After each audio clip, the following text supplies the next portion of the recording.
A tragedy happened a few days ago, I think, in a school somewhere. And unfortunately, someone named Trisha passed away. Magandang araw sa lahat, welcome po ulit dito sa ating channel ang Biyahe Ikomida. Maraming salamat sa lahat ng nag-subscribe, indeed. Punta tayo sa ating topic, March 16, 2025. Juan Carlos, bumisita sa lamay ng yumaong beauty queen sa Laguna. Juan Carlos, napaluhan ng pirmahan ang framed photos ni Trisha Makalagay. Panglulumo ang nagrehistro sa mukha ni Juan Carlos Labajo habang pinakikinggan nito ang kwento ni Makoy Fernandez tungkol sa paraan ng pagpanaw ni Trisha Makalagay.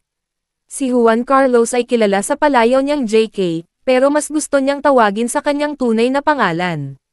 Si Trisha ang 22-year-old BS.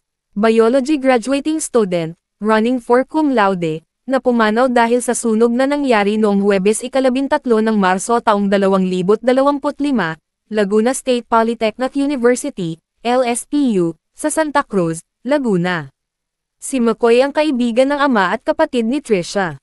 Personal na pinuntahan ni Makoy si Juan Carlos bago nagsimula ang concert nito sa Laguna Sports Complex noong Sabado ng gabi, March 15, 2025.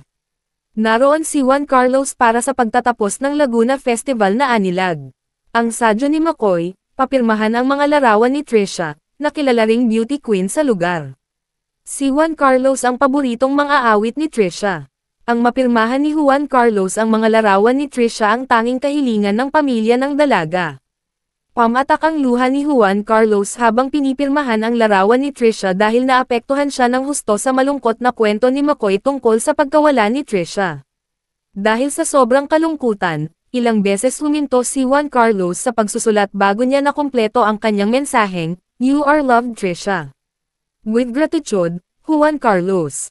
Labis na ikinalungkot ni Juan Carlos ang impormasyon na kung hindi namatay si Trisha, tiyak na isa ito sa mga manunood ng kanyang pagtatanghal sa Laguna Sports Complex. Natagpuang walang buhay ang katawan ni Trisha sa comfort room ng ikalawang palapag ng gusali ng LSPU.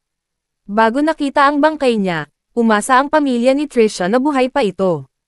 Inakala pang si Trisha ang hindi nakikilalang babae na dinala ng ambulansya sa ospital mula sa pinangyarihan ng sunog. Nakarating sa ibang bayan ng Laguna ang pamilya ni Trisha dahil sa paghahanap sa kanya.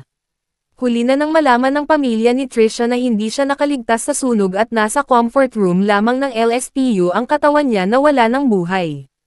Eksklusibong nakapanayam ng cabinet file si Makoy, na nagkwento tungkol sa pagkikita nila ni Juan Carlos. "I've just been so bugged about it the whole day. I mean, she's so young as well." Ang reaksyon daw ni Juan Carlos nang malaman nito ang kwento ng trahedyang sinapit ni Trisha. Kaya nang malamang paborito siya ni Trisha, nagdesisyon daw si Juan Carlos na isama sa lineup ang cover niya ng "Through the Years", na tema sa nagtrending na Netflix film na Lolo and the Kid, 2024. "I heard one of the songs that I made a cover of, she loved that song, Through the Years, so we'll perform that. And I told the management that I wanna pass by the wake just to say hi to the parents.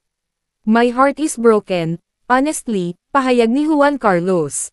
Sinabi ito ni Juan Carlos nang makausap niya si Makoy, nang papirmahan niya kay Juan Carlos ang mga litrato ni Trisha. Kwento pa ni Makoy sa cabinet files, inawit at inialay ni Juan Carlos kay Trisha ang mga paboritong kanta ni Trisha, ang "Through the Years" at "Buwan", sa isang bahagi ng pagtatanghal ni Juan Carlos sa Laguna.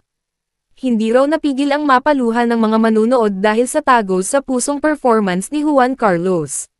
Tinupad din ni Juan Carlos ang sinabi niyang dadalaw siya sa burol ng cremated remains ni Trisha. Libo-libo ang nanood ng concert sa Laguna kaya nagkaroon ng matinding pagsisikip sa daloy ng trapiko sa lugar na pinagdausan ng concert. Pero sa tulong ng mga pulis, mabilis na nakarating si Juan Carlos sa funeral home na pinagbuburulan ng mga labi ni Trisha. At dito nakiramay si Juan Carlos sa nagdadalamhating magulang ng nasawing dalaga. Sa tulong ni Makoy, nagkaroon ng katuparan ang kagustuhan ng pamilya ni Trisha na mapirmahan ang blow-up photos ni Trisha. Lubos ang pasasalamat ng pamilya ni Trisha sa panahong iniukol ni Juan Carlos para makidalamhati sa kanila.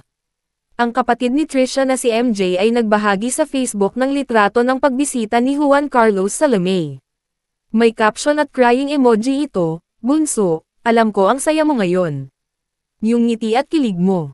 Ang matalik na kaibigan ni MJ na si McCoy ay nakaramdam ng saya na naging instrumento para kahit papaano ay maibsan ang lungkot ng naiwang pamilya ni Trisha.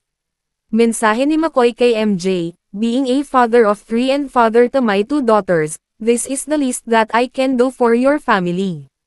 I can never bring back Trisha to you but for sure, we made her very happy last night." Postscript. Ang Facebook post ni McCoy tungkol sa kagustuhan nito na personal na makausap at mapapirmahan kay Juan Carlos ang larawan ni Trisha ang naging basehan ng PEP sa report nito na nalathala noong Sabado at mabilis na nakarating sa kampo ng singer-actor. Sa panayam kay McCoy ng PEP ngayong linggo, March 16, sabi niya, "It was a group effort from all of us, including PEP that led to this historical moment." Sobrang, I don't know. I don't know what to say. Yeah. Ngayon ko lang nakita yung sarili ko sa itong sitwasyon, pero, I don't know. Sabi ng family niya, Trisha was a fan of some of the songs that I made. Tapos there's this particular song na sobrang gustong-gusto niya. Yun yung cover ko ng Through the Years na pinakita sa Lolo and the Kids sa Netflix. So, Trisha wanted to go here tonight, kaso lang, So, Trisha, kung nasaan ka man ngayon, para sa'yo to. At yan ang atin latest showbiz chika update for today. Huwag kalimutan mag-subscribe.